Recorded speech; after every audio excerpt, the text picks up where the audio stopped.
lorsque... Et cette Ouais. respiration, modification de respiration, justement, comment ça impacte positivement en cas de l'endométriose, par exemple, chez les femmes? Ben, lorsque tu as une... alors, tu sais, au niveau de la physiologie, quand tu respires, Mhm, le diaphragme thoracique descend mhm, et en fait, le diaphragme pelvien se contracte pour ouais, éviter que, bon, ben, en fait, les que organes tout ne descend, tombent, quoi. exact. Voilà. Et ce qui se passe, c'est que souvent, c'est des dames qui ont soit des règles douloureuses, soit, enfin, oui, on va plutôt parler de ça. Ben, tu vas avoir carrément le plancher pelvien qui va devenir atone, c'est-à-dire que bon, ben, Attends. c'est-à-dire il va y avoir un manque de tonicité à ce Mhm, mhm, niveau-là. ouais, Et enfin, il y a plus de coordination entre le ouais, haut et le bas. bah, ouais. Voilà. Mm, mm, mm, mm. Et ça, c'est encore, ben, en fait, c'est un engrenage qui fait que la circulation ne va pas se faire encore correctement à ce Ouais. niveau. Et puis en plus, en fait, lorsqu'il y a plus de tonicité au niveau de pelvienne, bah, ça entraîne aussi les descentes et entassements des organes, donc Oui, qui va encore plus favoriser les adhérences, hein. Et ce problème d'adhérence est présent, en effet, enfin, je pense que vous le savez, en cas de l'endométriose, à la fois parce que en fait, ça peut venir des inflammations à l'intérieur de cavités pelviennes, mais aussi enfin, dû à l'apparition d'endométriose, mais aussi post-opératoire. oui. Donc c'est vraiment un sujet parce que c'est souvent c'est ça aussi qui cause l'infertilité. Hein, c'est vraiment il n'y a plus de mouvement à ce point-là où ça bouge les trompes, etc. Hein, c'est l'adhérence. Hein. Ben, on en revient toujours en fait à ce. Tu sais, on en avait parlé quoi, de ce niveau vasculaire qui est tout petit, petit, petit, qu'on appelle les capillaires, quoi. Mhm, Et lorsque à ce niveau-là c'est perturbé ou coupé, mhm, tu sais, c'est un peu la vision du macrocosme et du microcosme, quoi. mhm. C'est-à-dire que tu vas, tu vas, Alors, est-ce que ouais, tu peux expliquer un peu plus clairement cette histoire de capillaire? En ouais, fait, est-ce que, parce que pour qu'on puisse se situer, mm, parce que là, je sais que toi, tu es spécialisé dedans. Et l'autre ouais. jour, en fait, j'avais besoin aussi que tu m'expliques un peu plus pour que je comprenne. Donc, est-ce que tu peux, pour les auditeurs, Ouais, on va dire que pour moi, une des clés de santé de comprendre ça. mhm. Bah, déjà, qu'est-ce que Ouais, c'est? voilà. Qu'est-ce que c'est ça? Donc, dans la circulation sanguine, on va dire que tu as des sections de plus en plus petites. Bon, Entre les veines et et les voilà. artères. Alors, tu as les deux parties, veine et Ouais. artère. Et donc, on va dire que lorsque tu pars de l'artère, tu vas aller vers des sections plus petites qu'on appelle les artérioles. Ouais. Et encore plus petit, enfin, la partie la plus Donc petite, ça ça va fait être. démultiplier les branches et les branches deviennent de plus en plus petites. Hein. Tu peux imaginer cette image, sachant que dans les bronches, tu as aussi ce système-là qui se met en place, quoi. Ouais. Et la plus petite partie, c'est vraiment, c'est comme un tout petit cœur, quoi, hein, en micro, Mhm. où tu vas avoir la réunion des toutes petites artères et des toutes petites veines. Mhm. Et tu vas avoir un passage à ce niveau de nutriments, d'oxygène. Et tout autour, tu as des cellules quoi, Ouais. qui vont bénéficier de tout ça. Alors, ce qui se passe, c'est qu'avec le temps, ben, ce réseau est moins efficace et ces petits capillaires ont tendance. Alors, c'est assez subtil. On a l'impression qu'ils se bougent, mais en fait, tu as des tout petits muscles tout autour qu'on appelle des sphincters qui vont se pincer. Hmm. D'accord. Et ce qui fait que le sang ne passe plus. Ne passe plus. Et les cellules qui sont autour, Mhm. eh ben, tout d'un coup, ben, elles vont avoir du mal à fonctionner, ben, soit elles vont mourir, quoi. C'est une des causes du Ouais, parce vieillissement. qu'ils ne sont plus nourris Voilà, c'est ça. d'oxygène et tous les nutriments. Ouais. Voilà. Mm, mm, mm, mm. Donc, d'où l'image tout à l'heure du fameux, de la fameuse rivière avec les arbres, etc., etc. S'il n'y a Hmm. plus d'eau, ben, en fait, tout meurt, quoi. Et donc, cette histoire de cette partie capillaire Mhm. est une des facteurs clés en cas de l'endométriose. Oui, enfin, c'est un facteur clé et ça permet vraiment de réunir plusieurs éléments. Mhm. Alors, si c'est bouché, ben, il va se passer un manque d'apport, Mhm. mais il va aussi se passer une accumulation de toxines à ce niveau-là. Ah, donc Ouais, à la fois, il y aura le manque d'apport en termes d'oxygène, des ouais, nutriments, et aussi à la fois l'accumulation des toxines. voilà, Et tous ces éléments-là, bah, à la fois, donc ça favorise l'inflammation, tout à fait, ouais. et puis en fait, ça encourage pas non plus la cicatrisation des cellules. Euh, ben, disons, ouais, on va dire au niveau renouvellement cellulaire, ouais, Ben, ça va ouais, être altéré. nutriments, Ouais, ouais, oxygène, c'est indispensable, hein. complètement. Mhm. Mm. Ok. Et du coup, en fait, en tant qu'ostéopathe, Mhm.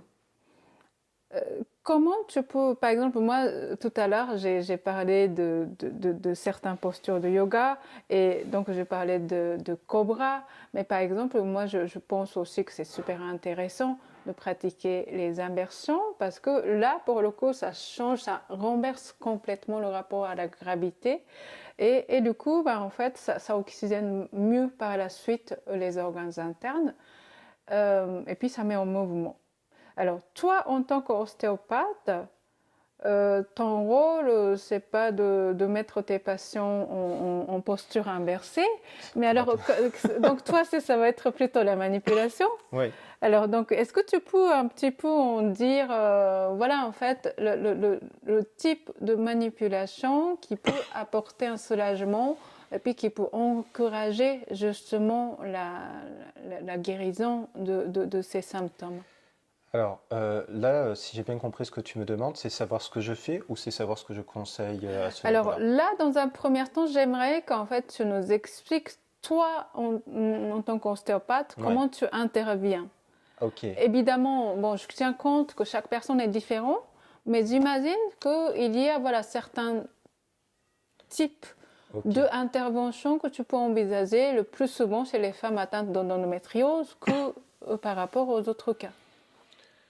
Alors, écoute, déjà la première des choses, Mhm. c'est alors il y a pas d'ordre dans ce que je vais dire, hein. Ouais, Ce sont des grandes lignes, hein. ouais, Mais le premier point clé, on va dire, qui me vient en tête, c'est la mobilité mhm. eh bien, c'est ouais, voilà, enfin du bassin, voilà. Du bassin, ok. Et donc, on va s'arranger déjà pour que tous les blocages articulaires soient libres, parce que c'est un des éléments qui va permettre déjà le drainage à l'intérieur du petit bassin. Hmm. Ensuite, après, tu as parlé des pieds, tu as parlé Ouais, de tout ça, donc c'est important d'avoir les bons appuis, puisque oui, tu l'as dit toi-même, c'est aussi un diaphragme. ouais. Après, on va travailler, on va dire, au niveau de la colonne et on va essayer de lever on va dire, tous les blocages. Ouais. Alors, tu sais, c'est un peu comme des fusibles, hein, au Alors, niveau de la... lorsque tu parles des blocages, c'est quoi? C'est les tensions tissulaires ou Ça, c'est quoi le blocage pour toi? alors, ce qu'on appelle, c'est tout ce qui va constituer un ralentissement au niveau des articulations. C'est-à-dire que, bon, ben, lorsque tu fais, par exemple, un grand mouvement, Ouais, ben, tu t'aperçois qu'à un certain moment, tu ne peux pas aller plus ça loin bloque. Ouais. Mhm. parce que tu as une des zones au niveau des vertèbres enfin, qui a un blocage, alors qui peut être de divers niveaux. Je suis obligé d'être global. Ça peut être soit musculaire, ça peut être soit ligamentaire, Ouais. et soit carrément enfin, dans l'articulation, quoi. Donc, Oui, structurer le osseous. c'est ça, Ouais. voilà. Donc ça, c'est un élément. Après, on va rentrer carrément dans le domaine viscéral. Alors, ce qu'il faut savoir chez la femme, Mhm. tu as un imbriquement principalement de trois structures, D'accord. de trois organes qui sont la vessie, Oui. l'utérus, le vagin, et derrière, tu as la partie terminale du Le gros côlon, intestin le gros intestin. qui est le côlon, quoi. Mm. Et tout ceci est relié par rapport à la structure externe dont je t'ai parlé. Oui. Donc là, ce que je vais regarder, c'est où sont situées les adhérences, Mhm. les levées, et pour que le rapport entre ces trois structures puisse bouger de façon fluide, quoi.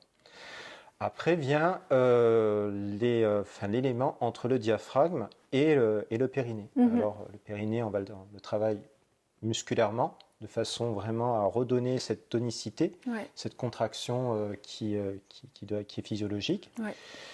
Et après, on va s'occuper du diaphragme thoracique. Alors, étrangement, hein, le diaphragme thoracique, tu peux le travailler en musculaire, tu peux lui redonner du mouvement, mais souvent, lorsqu'on étire le cou, on a une action au niveau du diaphragme. Pourquoi? Waouh, Parce c'est que passionnant.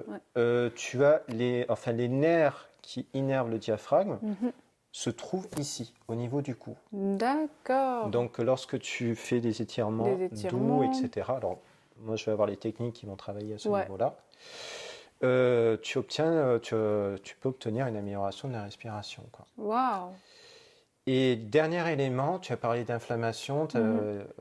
Moi, j'aime bien travailler sur le rééquilibrage du système nerveux Exactement. végétatif. Exactement. Alors toi, tu as les méditations, tous Mm. ces éléments pour ça. Moi, je vais travailler au niveau du crâne Ouais. pour arriver à cet équilibre-là pour que, enfin, on a parlé de la toute petite session des capillaires, c'est extrêmement relié au système nerveux. Mm. Et donc, tu Oui, améliores parce que encore plus. c'est eux qui gouvernent également les constrictions Oui, et la dilatation c'est ça. des vaisseaux. Hein. Ouais, Ouais. ouais. Mm, mm, mm, mm. Donc, de cela, après, il y aurait sûrement d'autres choses. Ça va dépendre de l'axe thérapeutique de l'ostéopathe, mais moi, voilà, c'est les grandes lignes de ce que je fais. Ouais, c'est ça. Voilà. Et là, j'ai une question. Alors, juste pour reprendre, parce que je vois que peut-être vous avez des questions, je vois peut-être une phrase, mais là, comme d'ici, c'est un peu loin, donc à la fin, je reprendrai si vous avez de la question. Voilà, je vais m'approcher vers mon téléphone et puis je reprendrai tous les téléphones, comment dire, toutes les questions. Donc ça sera un peu plus tard. Mais ne vous inquiétez pas, on traite, enfin, on répond à vos questions. Hein. Alors, du coup, tout à l'heure, tu parlais de lever des adhérences. Donc ça, c'est en fait grâce à la manipulation dans la séance d'ostéopathie que tu peux lever certaines adhérences des organes.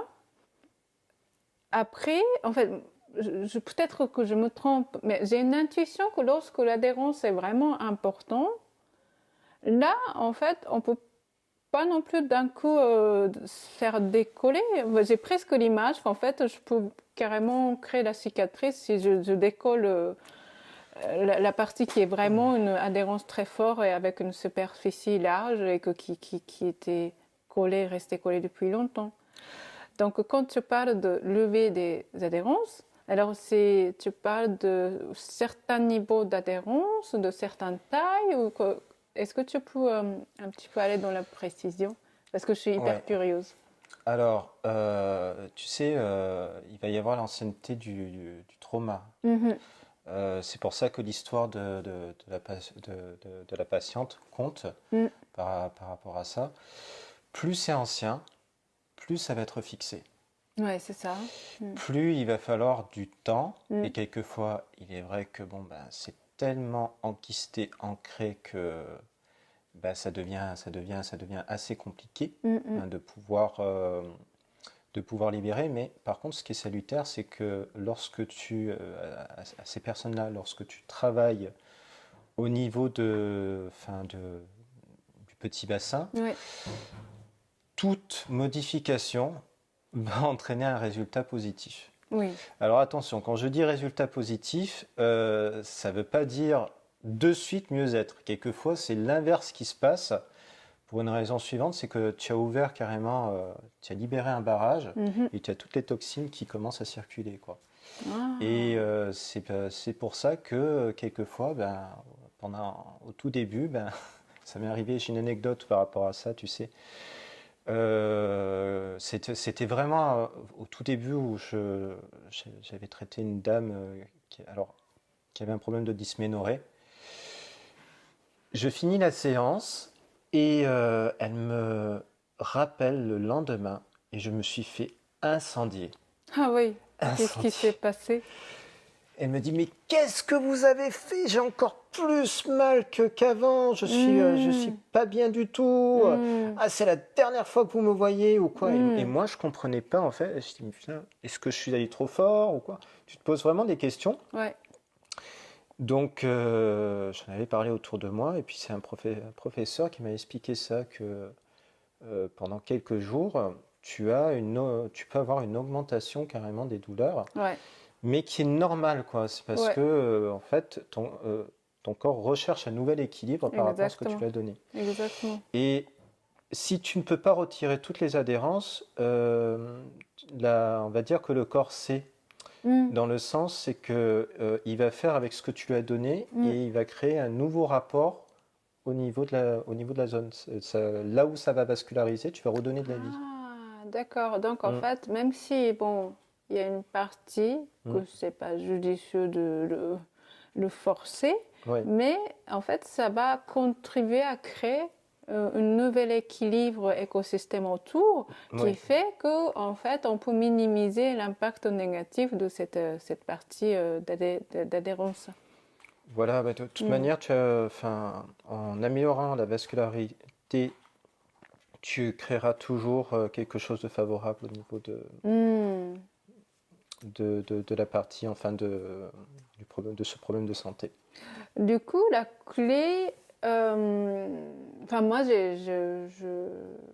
je parle souvent aux femmes aussi. La clé, c'est vraiment en fait l'entretien au quotidien. Donc il y a peut-être des choses, évidemment, on peut, comment dire, voilà, on peut programmer des séances d'ostéopathie. Mhm.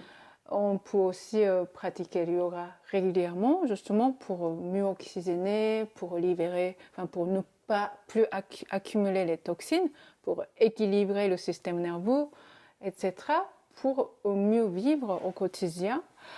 Euh, alors, donc, toi, en tant que praticienne, donc tu nous as expliqué un petit peu les approches et puis les Mhm. manipulations que tu envisagerais en cas de chez ces femmes. Et maintenant, est-ce que tu as des conseils à donner à ces femmes pour qu'elles puissent continuer à prendre soin de tous ces aspects-là à la maison, sans nous, enfin, prof de yoga ou l'ostéopathe? Alors, ça serait quoi les pistes, vraiment l'entretien quotidien? Alors, en fait, ça va rejoindre les grandes lignes que je t'ai dit tout à l'heure. Mhm. Hein, tu connais ce fameux proverbe, le mouvement c'est la vie. Hein. Oui. Donc, c'est pas toi qui vas me dire le contraire avec le yoga, quoi. Mhm. Donc, un des éléments premiers, alors j'ai parlé en termes de santé, pas spécialement au niveau endométriose, quoi. Ça va rejoindre, mais un ostéopathe est plutôt globaliste. Il prend tout l'individu dans son ensemble. Oui. Donc, la marche, Mhm. par rapport à la pression justement sanguine, Ouais. c'est quelque chose qui peut être pas mal. La course à pied, je mets en fait un bémol par rapport au problème de petit bassin. Mhm. Ça peut être contre-productif, Mhm. excepté s'il y a eu un travail qui a été fait avant, mais C'est trop brutal. voilà, surtout, ouais, bon, tu me diras, ça va aussi dépendre de la surface où tu cours. Si tu cours sur un terrain qui est plutôt souple, ça peut aller, mais si c'est des terrains durs sur goudron, etc., c'est pas génial par rapport à ça. Mm. Après, enfin, ça va te rejoindre, mais la respiration est quelque chose d'assez important. Mm. La respiration abdominale, Abdominal, hein. voilà, Mm, mm, mm, mm. c'est le que normalement on est censé tous connaître, mais qu'on oublie en grandissant, hein, c'est la respiration du bébé. Bah oui, c'est ça. Voilà. Quand on voit le Ouais. bébé, le ventre, il bouge très fluidement. Mm. Exactement, Mm, quoi. mm, mm, mm, Donc on a parlé de ça. Je te rejoins aussi au niveau de la méditation pour travailler sur le système nerveux, mm. hein, ou alors sur tout ce qui est relaxation. Ouais. Donc ça, c'est des éléments. Et en cas de crise, lorsqu'il y a vraiment ces douleurs d'endométriose, alors, tu as une congestion. Une congestion, c'est-à-dire que le sang a du mal à circuler et Ouais. tu te retrouves à avoir un ventre vraiment dur. Mm. Et là, ce qui est pas mal, c'est tout simplement soit de prendre une douche chaude pour Mhm. relaxer. Alors peut-être que vous connaissez déjà ces trucs, hein, mais je réinventerai pas la poudre, hein, par Mais rapport à tu ça. confirmes, Voilà, c'est tu ça. confirmes. Mais voilà, le fait de mettre quelque chose de chaud, tu vas dilater les vaisseaux et tu vas permettre à la congestion d'être nettement moins forte par rapport à Hmm. ça. Ouais, ouais, ouais, ouais, ouais.